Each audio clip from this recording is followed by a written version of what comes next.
श्री सत्यनारायण व्रत कथा अध्याय 4।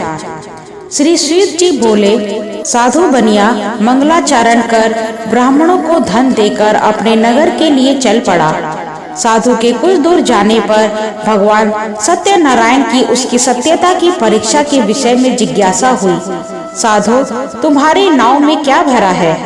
तब धन के मद में चूर दोनों महाजनों ने अवहेलना पूर्वक हंसते हुए कहा, सन्यासी क्यों पूछ रहे हो?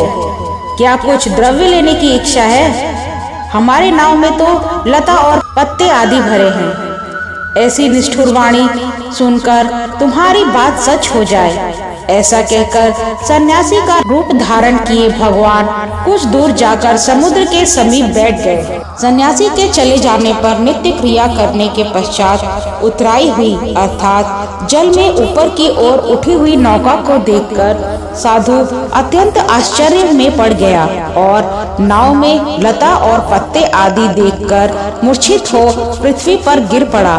सचेत होने पर बड़े चिंतित हो गया। अब उसके दामाद ने इस प्रकार कहा, आप शोक क्यों करते हैं? सन्यासी ने श्राप दिया है, स्थिति में वे ही चाहे तो सब कुछ कर सकते हैं, इसमें संशय नहीं। अतः उन्हीं की शरण में हम चले, वही मन की इच्छा पूर्ण होगी। दामाद की बात सुनकर वह साधु कन्या उनके पास गया और वहां साधु को देखकर उसने भक्ति पूर्वक उन्हें प्रणाम किया तथा आदर पूर्वक कहने लगा, आपके सम्मुख मैंने जो कुछ कहा है असत्य भाषण रूप अपराध किया है, आप मेरे उस अपराध को क्षमा करें। ऐसा कहकर बारंबार प्रणाम करके वह महान शोक से आकुल हो गया। सन्यासी उसे रोता हुआ देखकर कहा, हे मूर्ख, रो मत, मेरी बात सुनो। मेरी पूजा से उदासीन होने के कारण तथा मेरी आज्ञा से ही तुमने बारंबार दुख प्राप्त किया है। भगवान की ऐसी वाणी सुनकर वह उनकी स्तुति करने लगा। साधु ने कहा, हे प्रभु, यह आश्चर्य की बात है कि आपकी माया से मोहित होने के कारण ब्रह्मा आदि देवता भी आपके गुणों और रूपों को यथावत रूप से नहीं जान पाते। फिर मैं मूर्ख आपकी माया से मोहित होने के कारण कैसे जान सकता हूँ? आप प्रसन्न हो, मैं अपनी धन संपत्ति के अनुसार आपकी पूजा करूँगा। मैं आपकी शरण में हूँ। मेरा जो नौका में स्थित पूरा धन था उसकी तथा मेरी रक्षा करें। उस बनिया की भक्ति युक्त वाणी सुनकर भगवान जनार्दन संतुष्ट हो गए। भगवान हरि उसे अभीष्ट वर प्रदान करके वहीं अंतर्ध्यान हो गए। उसके बाद वह साधु अपनी नौका में चढ़ा और उसे धन धान्य से परिपूर्ण देखकर भगवान सत्यदेव की कृपा से हमारा मनोरथ सफल हो गया। ऐसा कहकर स्वजनों के साथ उसने भगवान की विधिवत पूजा की। भगवान श्री सत्यनारायण की कृपा से वह आनंद से परिपूर्ण हो गया और नाव को प्रयत्न पूर्वक संभाल कर उसने अपने देश के लिए प्रस्थान किया। साधु बनिया ने अपने दामाद से कहा, वह देखो, मेरी रत्नापुरी नगरी दिखाई दे रही है। इसके बाद उसने अपने धन के रक्षक दूत को अपने आगमन का समाचार देने के लिए अपनी नगरी में भेजा। उसके बाद उस दूत ने नगर में जाकर साधु की भार्या को देख हाथ जोड़कर प्रणाम किया तथा उसके लिए अभीष्ट बात कही। सेठ जी अपने दामाद तथा बंधु वर्गों के साथ बहुत सारे धन धान्य से संपन्न होकर नगर के निकट पधार गए हैं।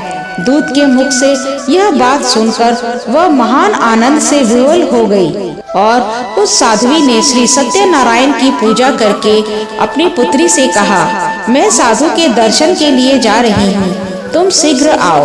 माता का ऐसा वचन सुनकर व्रत को समाप्त करके प्रसाद का परित्याग कर वह कलावती भी अपने पति को दर्शन के लिए चल पड़ी। इससे भगवान सत्यनारायण रुष्ट हो गए और उन्होंने उसके पति को तथा नौका को धन के साथ हरण करके जल में डुबो दिया। इसके बाद कलावती कन्या अपने पति को न देख महान शोक में रुदन करने लगी। पृथ्वी पर गिर पड़ी। नाव का अदर्शन तथा कन्या का अत्यंत दुखी देख भयभीत मन से साधु बनिया ने सोचा, यह क्या आश्चर्य हो गया। नाव का संचालन करने वाले भी सभी चिंतित हो गए। तदंतर वह लीलावती भी कन्या को देखकर विवल हो गई और अत्यंत दुख से विलाप करती हुई अपने पति से इस प्रकार बोली, अभी अभी नौका के साथ वह कैसे अलक्षित हो गया। न जाने किस देवता की उपेक्षा से वह नौका हरण कर ली गई, अथवा श्री सत्यनारायण का महात्म्य कौन जान सकता है। ऐसा कहकर वह स्वजनों के साथ विलाप करने लगी और कलावती कन्या को गोद में लेकर रोने लगी। कलावती कन्या भी अपने पति के नष्ट हो जाने पर दुखी हो गई और पति की पादुका को लेकर उनका अनुगमन करने के लिए मन में निश्चय किया।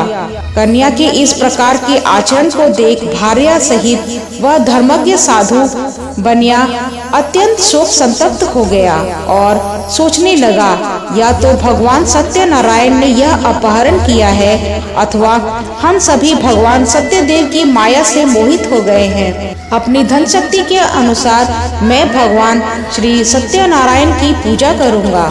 सभी को बुलाकर इस प्रकार कहकर उसने अपने मन की इच्छा प्रकट की और बारंबार भगवान सत्यदेव को दंडवत प्रणाम किया। इससे दीनों के परिपालक भगवान सत्यदेव प्रसन्न हो गए। भक्तवत्सल भगवान ने कृपा पूर्वक कहा, तुम्हारी कन्या प्रसाद छोड़कर अपने पति को देखने चली आई है। निश्चय ही इसी का कारण उसका पति अदृश्य हो गया है। यदि घर जाकर प्रसाद ग्रहण करके वह पुनः आए तो हे साधु बनिया, तुम्हारी पुत्री पति प्राप्त करेगी, इसमें संशय नहीं। कन्या कलावती भी आकाश मंडल से ऐसी वाणी सुनकर शीघ्र ही घर गई। उसने प्रसाद ग्रहण किया, पुनः आकर स्वजनों तथा अपने पति को देखा। तब कलावती कन्या ने अपने पिता से कहा, अब तो घर चले, विलंब क्यों कर रहे हैं। कन्या की यह बात सुनकर वणिक संतुष्ट हो गया और विधि विधान के साथ भगवान सत्यनारायण का पूजन करके धन तथा बंधु बांधवों के साथ अपने घर गया। तदंतर पूर्णिमा तथा संक्रांति पर भगवान सत्यनारायण का पूजन करते हुए इस लोक में सुख भोग कर अंत में वह सत्यपुर वैकुंठ लोक में गया। जय श्री सत्यनारायण भगवान।